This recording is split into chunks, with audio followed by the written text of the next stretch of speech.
Hello मेरे दोस्तों, mostly हर investor यही चाहता है कि उसे उसकी इन्वेस्टमेंट पर ज्यादा से ज्यादा का रिटर्न मिले और जल्द से जल्द मिले। ज्यादा से ज्यादा का रिटर्न तो चाहिए, प्लस एक और एक्सपेक्टेशन होती है कि भाई रिटर्न तो ज्यादा और जल्दी चाहिए, लेकिन इन्वेस्टमेंट में प्रिंसिपल अमाउंट खोने का रिस्क कम होना चाहिए। और यही रीजन है कि कई सारे लोग किसी स्कैम का शिकार हो जाते हैं, क्योंकि वो हर दम कोई ऐसी इन्वेस्टमेंट स्कीम ढूंढते रहते हैं जिसमें कुछ महीनों या सालों में पैसे गारंटीड डबल हो जाए, कम रिस्क या बिना रिस्क के। लेकिन फ्रेंड्स, एक सच्ची बात शेयर करूं तो कोई ऐसा इन्वेस्टमेंट प्रोडक्ट जिसमें रिस्क कम हो और रिटर्न बहुत ज्यादा हो एग्जिस्ट ही नहीं करता। हकीकत में रिस्क और रिटर्न एक साथ चलते हैं। जितना ज्यादा रिटर्न उतना ज्यादा रिस्क, और जितना कम रिटर्न उतना कम रिस्क। किसी भी इन्वेस्टमेंट प्रोडक्ट में निवेश करने से पहले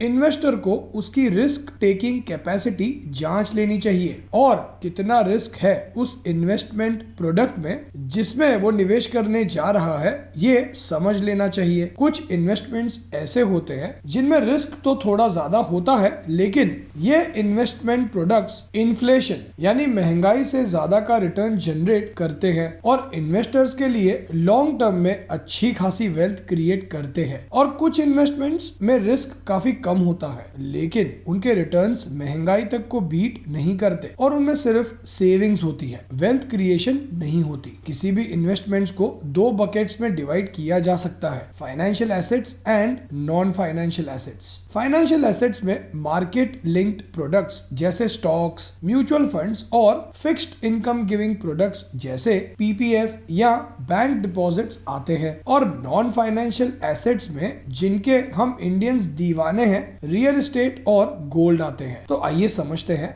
टॉप 10 इन्वेस्टमेंट ऑप्शंस जिनमें हम इन्वेस्ट कर सकते हैं अपने फाइनेंशियल गोल्स अचीव करने के लिए। और इन्हें एक एक करके समझे उससे पहले, मैं हूं भाविन, सर्टिफाइड फाइनेंशियल प्लानर, और आप देख रहे हैं YouTube channel the art of wealth building, आपका one point destination to seek an unbiased consultation on personal finance. Number 1, direct equity. Stocks खरीदना हर इन्वेस्टर के बस की बात नहीं होती, एज ये बहुत ही वॉलेटाइल मतलब उतार चढ़ाव से भरा एसेट क्लास होता है और इनमें किसी भी प्रकार का कोई भी गारंटीड रिटर्न नहीं होता। सही रिसर्च करके सही स्टॉक खरीदना थोड़ा डिफिकल्ट तो है ही, लेकिन कौन से समय पे सही स्टॉक खरीदना और कौन से समय पे उसे बेचना, ये समझना भी हर किसी के बस की बात नहीं है। लेकिन एक हकीकत ये भी है कि equity as an asset class ने लॉन्ग टर्म में इन्फ्लेशन से ज्यादा के रिटर्न्स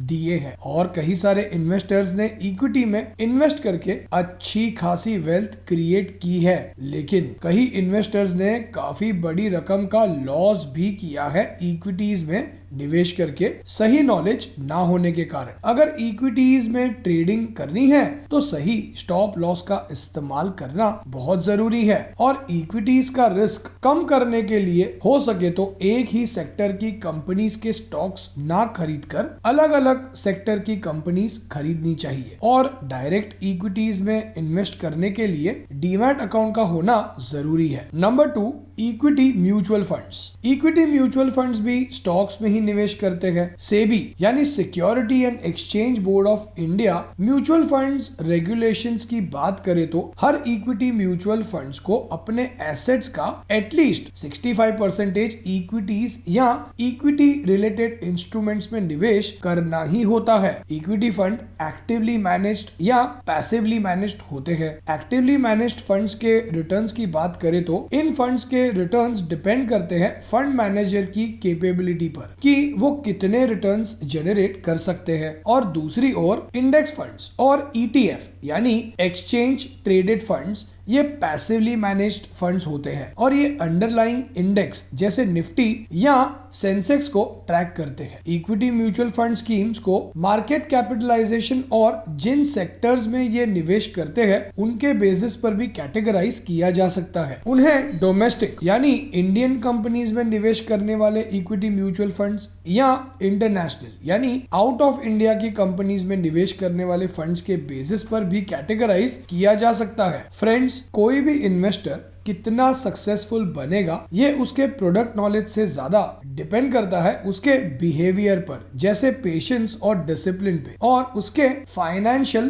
प्लान पे। अब सही बिहेवियर तो आपको खुद ही डेवलप करना होगा, लेकिन अगर आप सही फाइनेंशियल प्लानिंग करके ये समझना चाहते हैं कि कैसे आप अपने फाइनेंशियल गोल्स जैसे रिटायरमेंट, किड्स एजुकेशन, कार खरीदना वगैरह वगैरह अचीव कर सकते हैं, और फ्यूचर में कितने पैसे चाहिए होंगे आपको ये गोल्स अचीव करने के लिए, और क्या इन्वेस्टमेंट स्ट्रेटेजीज यूज करनी चाहिए आपको, तो व्हाट्सएप कीजिए इस नंबर पे। Number 3, date mutual funds. Date mutual funds उन इन्वेस्टर्स के काम का होता है जिन्हें स्टेडी रिटर्न्स चाहिए। वो इक्विटी म्यूचुअल फंड्स की तरह वॉलेटाइल नहीं होते और इक्विटी म्यूचुअल फंड्स के कंपैरिजन में ज्यादा सेफ कंसिडर किए जाते हैं। Debt mutual funds fixed interest generating securities जैसे corporate bonds, government securities, treasury bills और अदर मनी मार्केट इंस्ट्रूमेंट्स में इन्वेस्ट करते हैं। लेकिन जैसा मैंने अभी कहा कि debt mutual funds equity mutual funds के कंपैरिजन में ज्यादा रिस्की नहीं होते, लेकिन फिर भी इनमें रिस्क तो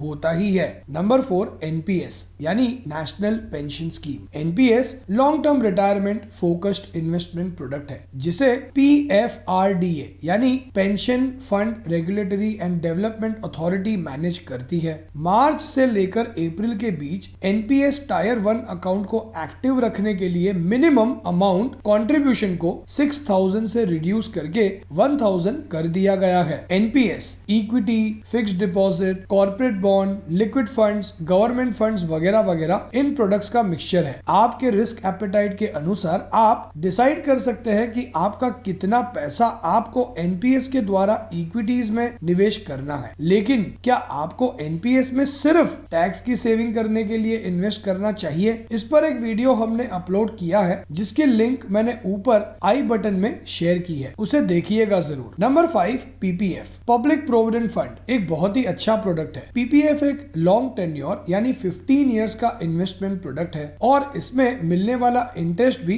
टैक्स फ्री होता है। तो लॉन्ग टर्म में इस प्रोडक्ट में ह्यूज कंपाउंड इंटरेस्ट का फायदा देखने मिलता है, खास करके पीपीएफ मेच्योरिटी के आखिर के कुछ सालों में। पीपीएफ में मिलने वाला इंटरेस्ट और इन्वेस्टमेंट अमाउंट दोनों पे सोवरेन गारंटी होने के कारण ये एक बहुत ही सेफ इन्वेस्टमेंट प्रोडक्ट है। पीपीएफ पे मिलने वाला इंटरेस्ट हर क्वार्टर रिव्यू किया जाता है गवर्नमेंट द्वारा। Number 6, fixed deposit. Equity mutual funds और डेट म्यूचुअल फंड के कंपैरिजन में फिक्स्ड डिपॉजिट्स काफी सेफ ऑप्शन कंसिडर किए जाते हैं इंडियन इन्वेस्टर्स के बीच। DICGC यानी deposit insurance and credit guarantee corporation rules के अंडर हर डिपॉजिट का इंश्योरेंस 5 लाख तक का होता है, इंक्लूडिंग डिपॉजिट पे मिलने वाला इंटरेस्ट। डिपॉजिट्स में इन्वेस्टर की नीड के अनुसार मंथली, क्वार्टरली, हाफ ईयरली या क्यूमुलेटिव इंटरेस्ट का ऑप्शन सिलेक्ट किया जा सकता है। फिक्स डिपॉजिट पर मिलने वाले इंटरेस्ट को इन्वेस्टर की अर्न इनकम में ऐड करके उसे टैक्स स्लैब के अनुसार टैक्स किया जाता है। नंबर 7, SCSS यानी senior citizen saving scheme. Senior citizen saving scheme ये हर रिटायर्ड इंसान के इन्वेस्टमेंट पोर्टफोलियो का हिस्सा होता ही है। सीनियर सिटीजन सेविंग स्कीम में सीनियर सिटीजन्स या कुछ केस में अर्ली रिटायरीज ही इन्वेस्ट कर सकते हैं। सीनियर सिटीजन सेविंग स्कीम में निवेश पोस्ट ऑफिस या बैंक में जाकर किया जा सकता है। सीनियर सिटीजन सेविंग स्कीम का टेन्योर 5 सालों का होता है और मेच्योर होने पर इस स्कीम को और भी 3 सालों तक एक्सटेंड किया जा सकता है। सीनियर सिटीजन सेविंग स्कीम में मिनिमम 15 लाख रुपीस इन्वेस्ट किए जा सकते हैं और एक से ज्यादा senior citizen saving scheme account खुलवाया जा सकता है, लेकिन सारे अकाउंट्स की टोटल क्यूमुलेटिव बैलेंस 15 लाख से ऊपर की नहीं हो सकती। इस स्कीम पे इंटरेस्ट क्वार्टरली पे किया जाता है और ये इंटरेस्ट फुल्ली टैक्सेबल होता है। इस स्कीम का इंटरेस्ट हर क्वार्टर रिव्यू किया जाता है, लेकिन एक बार इन्वेस्ट करने पर इन्वेस्ट किए गए अमाउंट का इंटरेस्ट रेट मेच्योरिटी तक सेम ही रहता है। सीनियर सिटीजन इस स्कीम में मिलने वाले इंटरेस्ट पर हर फाइनेंशियल ईयर में 50,000 रुपीस तक का डिडक्शन क्लेम कर सकते हैं। एक रिटायर्ड इंसान कैसे अपने पैसे इन्वेस्ट करके रेगुलर मंथली इनकम क्रिएट कर सकता है, इस पर हम एक वीडियो फ्यूचर में जरूर बनाएंगे। लेकिन अगर आप भी यंग है और अपनी फाइनेंशियल प्लानिंग करवा के ये समझना चाहते हैं कि कितने पैसे चाहिए होंगे आपको रिटायरमेंट के वक्त, तो व्हाट्सएप कीजिए इस नंबर पे। नंबर 8, प्रधानमंत्री वाया वंदन योजना। इस स्कीम में 60 इयर्स की एज से ऊपर के लोग इन्वेस्ट कर सकते हैं और इस स्कीम में 7.4% का अश्योर्ड रिटर्न मिलता है। ये स्कीम एक पेंशन स्कीम है और इसमें मंथली, क्वार्टरली, हाफ ईयरली और ईयरली पेंशन लेने का ऑप्शन अवेलेबल है। इस स्कीम में पर मंथ मिनिमम 1000 रुपीज और मैक्सिमम 9250 रुपीज पेंशन मिलने का ऑप्शन है। इस स्कीम का टेन्योर 10 इयर्स है और PMVYY में मैक्सिमम 15 लाख रुपीज इन्वेस्ट किए जा सकते हैं। ये स्कीम 31 मार्च 2023 तक अवेलेबल है। मैच्योर होने पर इस स्कीम में निवेश किए गए पैसों को लौटा दिया जाता है और इन केस सीनियर सिटीजन की डेथ होने पर पैसे नॉमिनी को लौटाए जाते हैं। PMVYY इस स्कीम पर हम एक डिटेल्ड वीडियो जरूर बनाएंगे फ्यूचर में। Number 9, real estate. जिस घर में आप रहते हैं उसे आप एज एन इन्वेस्टमेंट कंसिडर नहीं कर सकते और सेकंड प्रॉपर्टी जिसमें आप फ्यूचर में रहने की नहीं सोच रहे, उस प्रॉपर्टी को एज एन इन्वेस्टमेंट कंसिडर किया जा सकता है। प्रॉपर्टी की रीसेल वैल्यू और रेंटल डिसाइड करने में लोकेशन सबसे बड़ा फैक्टर होता है। रियल एस्टेट में रिटर्न्स दो तरीकों से मिलता है, कैपिटल अप्रिसिएशन एंड रेंटल।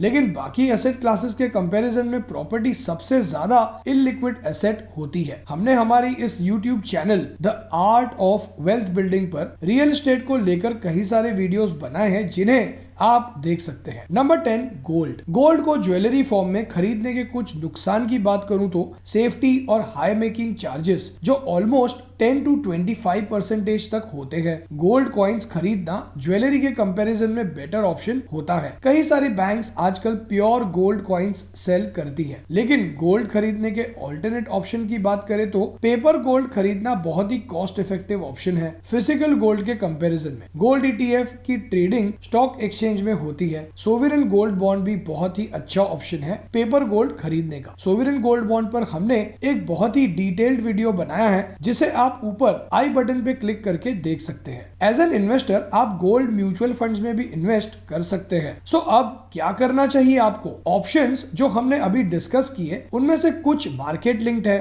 तो कुछ फिक्स्ड इनकम और लॉन्ग टर्म वेल्थ क्रिएशन के प्रोसेस में इन दोनों का इक्वल कंट्रीब्यूशन होता है। और अगर आप अपना पर्सनल फाइनेंशियल प्लान बनवाकर अपने पर्सनल फाइनेंशियल गोल्स अचीव करना चाहते हैं तो व्हाट्सएप कीजिए इस नंबर पे। कुछ सीखने मिला हो इस वीडियो से तो लाइक कीजिए और शेयर जरूर कीजिए। विजिट कीजिए हमारी वेबसाइट theartofwealthbuilding.com पे। ज्वाइन कीजिए चैनल मेंबरशिप जहां हम शेयर करते हैं एक वेल रिसर्च स्टॉक हर महीने लॉन्ग टर्म इन्वेस्टमेंट के लिए। और हमारे हर वेडनेसडे और संडे वाले वीडियोस की नोटिफिकेशन पाना चाहते हैं तो सब्सक्राइब कीजिए इस चैनल को और बेल आइकन पे क्लिक जरूर कीजिए। और इस वीडियो को यहाँ तक देखने के लिए आपका धन्यवाद।